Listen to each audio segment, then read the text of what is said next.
Hello everyone out there, I'm Kate Hill and welcome to a special monthly city update. And this time I'm going to give you an update on the Sydney property market.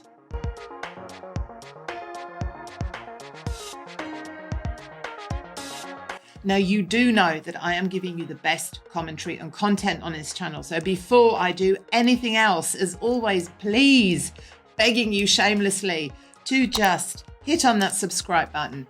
Click the notification bell so that you're getting all our hints and tips around buying, owning and investing in property as soon as I post them. If you're enjoying all this free content and you are finding it useful, please click on the all important like button too. It just means that YouTube will recommend my video to other people. I really appreciate that support. So just as a quick reminder to everyone, I'm sitting here talking to you about property buying, owning and investing because I'm a property professional. I have been in real estate for a really long time, advising and helping people. I've seen it all happen. I've gone through all those cycles, the ups and the downs. I own and invest in property myself, and I'm out there every day for all my clients at the coalface. And I do really care about empowering all of you to get the best outcomes for yourselves. So please stay tuned. It is really and truly only just a few minutes of your time. And if it does mean that you don't get ripped off and you're a little bit more educated, you have got nothing to lose. Now, for all of you wondering whether to buy a home to live in first or an investment property first, that awful dilemma, you can watch my video here. I've also listed it in the description below, and I hope that it will help you with some of your decision-making process. Okay, so Sydney's property market. My last Sydney property update was 6 weeks ago. And at that time, many of the major bank economists were revising their growth forecasts for the Sydney property market. And they were being a lot more bullish about what was going to be happening in the future, having originally forecast major declines in property values. Westpac, CommBank, AMP Capital and others were all tipping that 30% decline in prices back in March. This didn't happen. It still hasn't happened yet. And the latest price data shows and continues to show how wrong they were. At the time, Sydney house prices on average had fallen just 0.2% in September and 1.7% in that September quarter. In the year to date, Sydney house prices on average remained 1.5% higher than at the start of the year. Now, 9 months into the pandemic period, Sydney continues to weather the pandemic really well and is one of the many cities to prove all those economists and journalists wrong because they love a dramatic headline. The latest figures show that overall the Sydney property market grew year on year by 3.73% and 0.4% in November. Overall, houses grew 0.94% in the month of November and 4.95% year on year.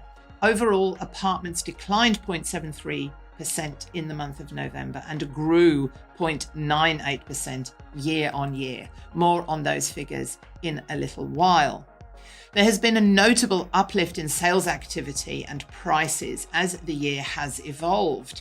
In terms of sales volumes, there are more growth markets in Sydney than at any time in the last 6 years. That is hard to believe, isn't it? 6 months ago, there were probably around 24 suburbs with rising sales momentum, with the market dominated by plateau markets, and 31 suburbs that we would rank as declining or even danger markets. Now, there are 93 suburbs with rising sales activities. The number of plateau suburbs has dropped, and the number of declining or danger markets has halved. There are two distinct sectors doing well across the Greater Sydney area, the upper end of the market and the outer ring areas, where all those first home buyers that I've been talking about all these months and other budget owner-occupiers have been really busy. Now, you'll remember that just a minute ago, I gave those overall figures for the Sydney market. And you're going to see now how truly meaningless such a lump every property market in Sydney into one bucket figure really is. It is meaningless because all of those markets behave really differently. Activity at the upper end of the Sydney market is being led by the inner west and then also the northern beaches. Rising markets in the inner west include suburbs like Annandale, Ashfield, Camberdown, Dulwich Hill, Leichhardt, Lilyfield, Rozelle, Stanmore. Suburbs with median house prices between $1.5 and $2 million. In the northern beaches, you've got suburbs like Balgowlah, Avalon Beach, Collaroy, Forestville, Freshwater, and Manly, all having rising markets in terms of sales activity. Again, we are out there as buyers agents every day, and it's a real hustle out there getting access to these good properties. I can confirm all of this. Most suburbs here in the northern beaches have a median house price between the $1.5 to $2.5 million range. The median house price in French's Forest, for example, has increased 17% in the past 12 months. Other top-end precincts with buoyant markets include municipalities of Woollahra, Waverley, and Randwick.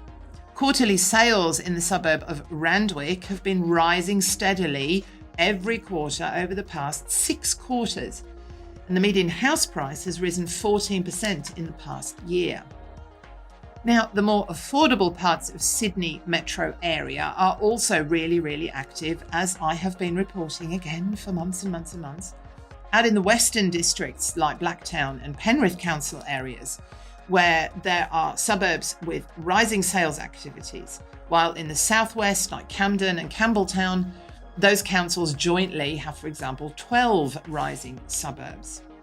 The latest Rider Report analysis of price trends across the Sydney metro area shows a truly remarkable story of real resistance to the forces of this pandemic.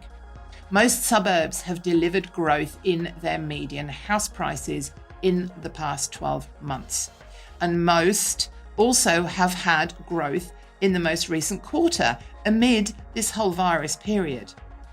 His analysis of CoreLogic price data shows that 86% of suburban house markets have had annual price growth, with most of them up by more than 5%. Many have had double-digit growth in the median house prices, and some, particularly at that upper end of the market, are up by more than 20% in annual terms. Now, for the apartment market, overall results are less bullish, but they are still predominantly positive. It's really been those inner city unit markets that have dragged any positive figures down. 68% of suburbs with unit markets have had annual growth in median prices, and the tendency towards uplift has improved in the pandemic period, with 79% of unit markets recording rises in their median prices in the latest quarter. The upper end of the market has delivered some standout results, headed by the council areas of Waverley, Woollahra, and also the Inner West and Willoughby. In the Waverley LGA, median house prices are up 24%, in Bondi 21%, while the median apartment prices increased 31% in Bronte. Apartments have performed really strongly in Woollahra, with the median price up 22%. In the Willoughby LGA, median house prices are up 25% in Artarmon, 29% in North Willoughby, and 27% in Willoughby, which has also recorded a 21% rise in that median apartment price. Now, our buyer warning for Sydney continues for the inner city and CBD suburbs. A notable exception to the price growth story I've just been given is those locations with high vacancy rates. It's noticeable that most locations with vacancy rates above 5% have had little or no growth, and many of these places have had price declines. Sydney City has seen vacancy rates of up to 13% over the past few months. It's come down a little bit now, but it still sits at 9%, and its median apartment price has dropped 23%. Other inner city suburbs with high vacancies and falling median prices include suburbs like Darling Point, which is down around 39%, Chippendale, Elizabeth Bay, Forest Lodge, and Haymarket. But to finish off, remember everyone that different areas are doing different things at different times for different reasons. So I'll keep you updated on all the comings and goings at the Sydney and New South Wales property markets as they happen. So please don't forget to just subscribe to our channel, leave me a comment below, tell me if you've got any questions, and hit that like button too. I do really genuinely appreciate that support. And I will see you again really soon. Bye.